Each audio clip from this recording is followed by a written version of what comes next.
What is up, YouTube? Hope you guys having a wonderful day. Man, self improvement is slowly but surely becoming overrated. Once you get to a certain point in life, you'll start to realize that it really was truly being stoic that's what kept you alive most of the time while you were breathing. The thing about self improvement that I've slowly but surely realized is that it was more of a distraction of what I needed to do in life and not actually what I needed to do. Like, don't get me wrong, if you want to go skydiving, you want to go talk to 100 women, you want to like go to a new environment that nobody knows you, and you want to just have a new face, do as what you want to do, but don't let it get to you to the point where you forget where you came from as a human being. And I feel like the people who forget are usually the ones who really never lived life, right? And I'm talking about like going through betrayal, learning that not everybody's your friend, learning that the job don't really care about you and they treat you like a number, realizing that sometimes that nobody is here to save you but yourself, and accepting the fact that not everybody will see the value in you except you as a human being. So when I realized all of this at the age of 26, I at my first glance, or my first thought was to isolate myself, right? Isolate myself, don't talk to anybody, forget people who did me wrong, all this other stuff. But you have to ask yourself, like, the things that, what you've been through, what do you value the most? Like, what do you consider as disrespect? What is betrayal to you? What is something you're not willing to tolerate, even though you may or may not like them, like this person as a human being? The thing that I've also realized too is that if you learn human psychology, excuse me, if you learn human psychology, you'll start to notice like a pattern within being around people, especially like in a large environment, like working at a warehouse or factory. You'll start to see like a pattern recognition of how people behave amongst a toxic, unorthodox environment. And one of the things I've realized is that you really do have to accept the truth, even though it might, hurt you. And I think that's what really makes, a man for what he is. Even though sometimes, it'd be better if the man would have some sort of empathy and sympathy towards, certain individuals and strangers. But unfortunately, we don't live in a perfect world. We have to be very cautious. We have to keep our heart at guard. We got to think as if this person is already a bad person, or he or she is up to no good. But we have to also accept the truth for what it is if it happens. Just so that way it leaves less stress on us, ourselves, our individuals, if it comes to that point.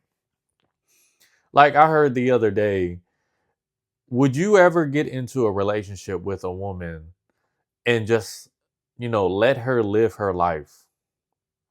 Let her do what she wants to do, but also let her know that, what is not tolerated and what is, accepted. Would you be willing to stand up and tell her the truth if it came to it?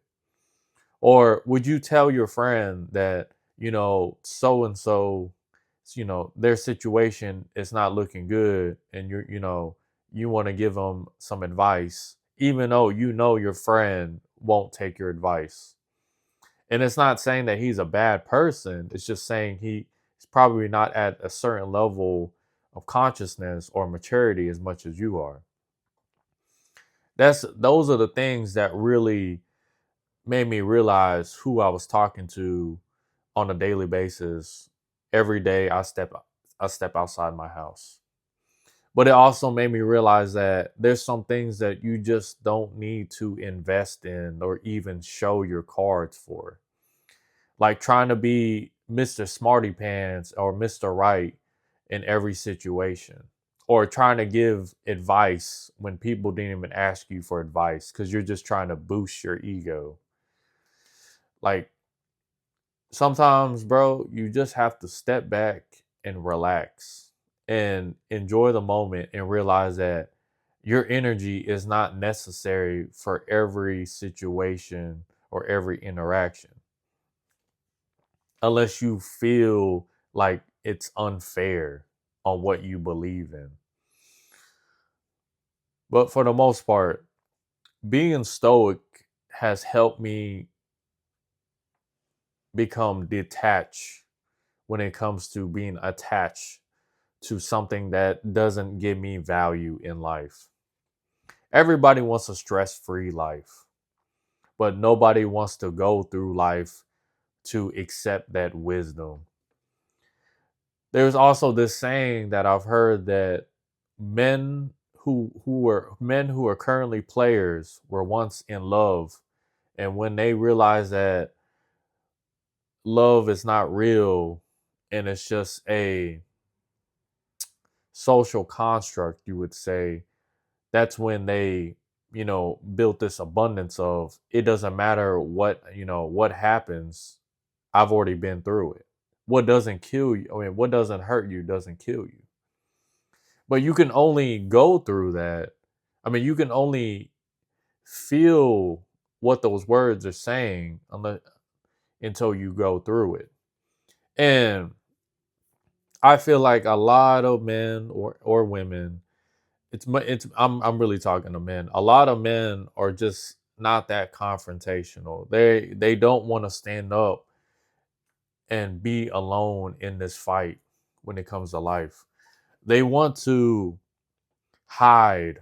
They want to they want to find a way to, you know, create chaos, be a troll instead of actually, telling themselves like, man, I don't need to be doing this. I need to be focused on other things that actually is going to, help me long term. But I don't know, man. Like I just realized that as I grew older, I became more accustomed to social pressures. And at 26, I'm playing catch up. Like I'm not even ahead. I'm so behind to the point where I don't even know what's going on. But I just go with the flow and know that I'm going somewhere in life. And most people are at standstill being comfortable. If you guys don't know, being comfortable is very expensive. That's it, that I don't see. That's why I don't understand why most men are not ambitious.